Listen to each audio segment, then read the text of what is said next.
ពីព្រោះពេជ្រកម្រមានសុទ្ធ100%ណាយើងមិនគួរហៅថាពេជ្រសុទ្ធទេបាទជំរាបសួរពូបាទអរគុណក្មួយបាទខ្ញុំចង់ធ្វើចិញ្ចៀនភ្ជាប់ពាក្យមួយគូនិងចង់ស្វែងយល់អំពីពេជ្រ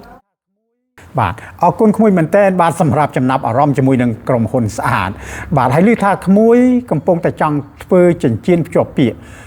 ហើយចង់ស្វែងយល់អំពីពេជ្រឲ្យបានច្បាស់មិនបាច់ថតទេបាទអរគុណអញ្ចឹង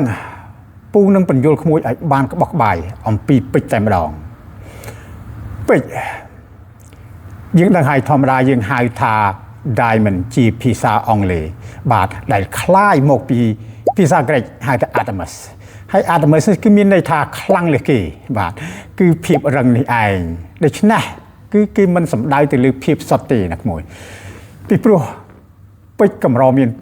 សុទ្ធ100%ណាយើងមិនគួរហៅថាពេជ្រសុទ្ធទេបាទអញ្ចឹងបើយើងចង់ហៅពេជ្រ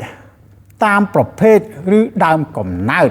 គឺយើងត្រូវហៅថាពេជ្រធម្មជាតិ natural diamond ឬក៏សិប្បនិមិត្តគឺបង្កើតដោយមនុស្សឬក៏បណ្ដោះបាទ lab grown diamond